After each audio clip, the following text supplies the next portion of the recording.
Recentemente, para você ter uma ideia, eu tive um paciente, não tem nada a ver com o contexto, mas para você entender. É um paciente que eu atendo ele em casa de vez em quando, e ele sofreu um tombo. Primeiro chegou uma irmã dele e começou a contar histórias do passado.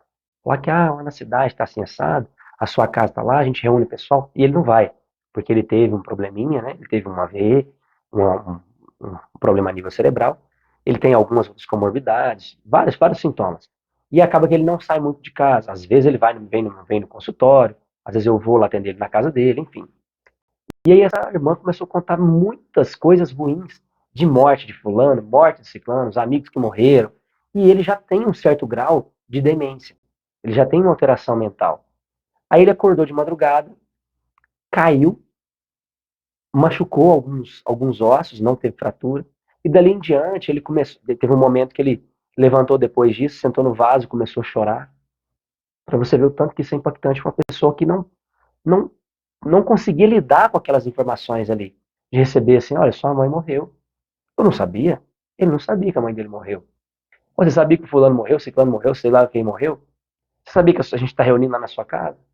E como é que tá o aluguel das outras suas casas lá em fulano, em cidade e tal? Ele não sabia disso. Quando começou a contar essas histórias, ele começou a reativar alguns conflitos e ativar outros que ele nem sabia, como por exemplo a morte e o falecimento da mãe dele. Então, quando você recebe esse impacto, você ativa um monte de programas biológicos. Um dos programas biológicos que ele ativou é o que a gente falou na aula passada, que é o de retenção de líquido, que ele já tem um comportamento também que envolve isso, que é o toque. Ele começou a ter, ele é magrinho e tem um edema dos membros inferiores, um inchaço. A família, né, começa a dar muita água para ele, e água demais, pessoal, também mata a planta.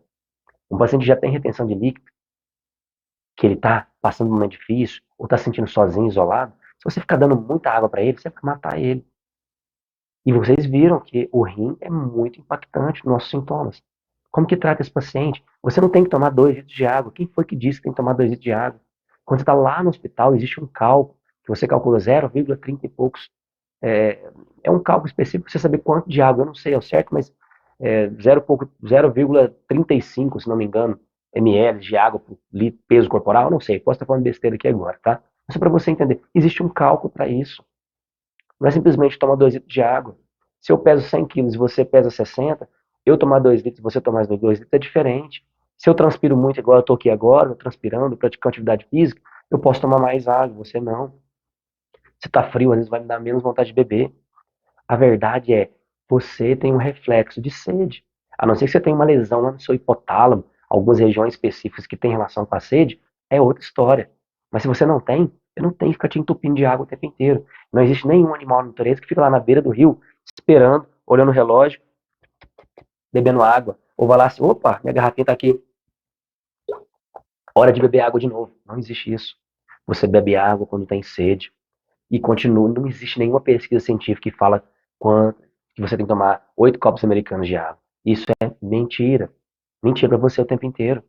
E as pessoas, nutricionista continua falando isso, outros profissionais continuam seguindo esse mesmo caminho. Não existe isso. Sabe por quê? Você tem água no feijão, você tem água nas frutas, você tem água em quase todos os alimentos, praticamente todos os alimentos. Banana, melancia, só água. E esse paciente meu come isso o tempo inteiro. Ele não tem sede e fica entupindo ele de água. Com um dos cuidadores que fica mais tempo com ele, eu cheguei a conversar com ele e falei assim, vamos fazer um teste? Vamos diminuir a água dele. Ao invés de você dar um copo de água quando vai dar os remédios para ele, dá meio. Aí fez isso, ele melhorou a coagulação sanguínea dele, ele diminuiu o inchaço do pé, o edema, ele começou a ficar menos desorientado, porque pessoas que retêm muito líquido acaba perdendo o fio do discurso, aquela pessoa começa a falar e se perde. É a pessoa que fica ali com toque, quer deixar as coisas tudo sempre certinha, porque se ela não conseguir encontrar alguma coisa, ela pode ficar perdida. E se perder para ela, é como se ela estivesse no deserto, sem água. Então ela precisa reter líquido.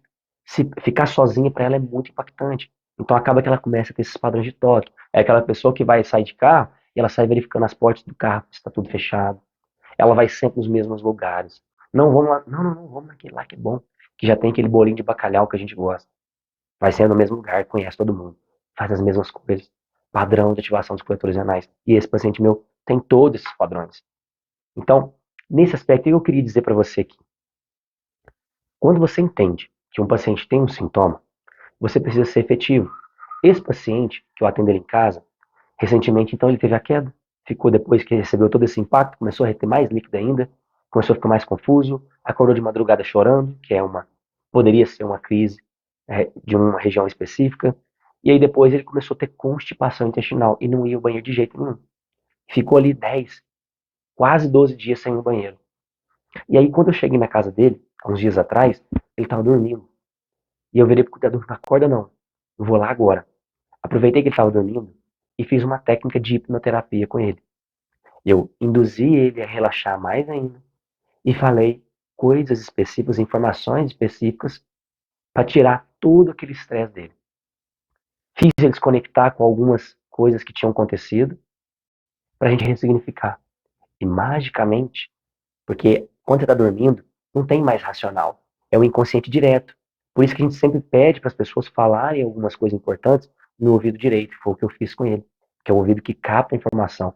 Fique tranquilo que você vai entender por que o ouvido direito capta e o esquerdo elimina a informação auditiva. Então, falei no ouvido direito dele, induzindo aquela técnica para ressignificar. Naquele mesmo dia, ele conseguiu ir no banheiro. E ele fez tanto cocô que às vezes ele sujou antes de chegar no banheiro, ele já começou a fazer cocô, sujar a roupa. E você acha que ele ficou triste? O cuidador ficou triste ou ele ficou triste? Não, muito pelo contrário, ele ficou muito feliz porque já estava quase 12 dias sem ir no banheiro. Tudo isso poderia ter sido evitado se as irmãs, nesse caso aqui, a pessoa que falou, tivesse um conhecimento para não estar passando isso para ele. Porque isso é impactante para essa pessoa. Ela não está receptiva para esse tipo de informação. Ela não consegue ter bagagem para receber uma informação assim, cara, sua mãe morreu, você sabia? Entende? Ele não tem racional mais para isso. Então, são algumas informações para você começar a entender como funciona isso. Essas informações que eu estou te passando aqui, para uma pessoa racional, que entende que agora ela tem que tomar a rédea e ser protagonista da vida dela, ser ativa e saber que as escolhas que você vai fazer, elas vão influenciar nos seus sintomas. E isso, essas informações que eu estou te dando aqui, vai te ajudar demais no seu consultório e ajudar os seus pacientes, os seus clientes.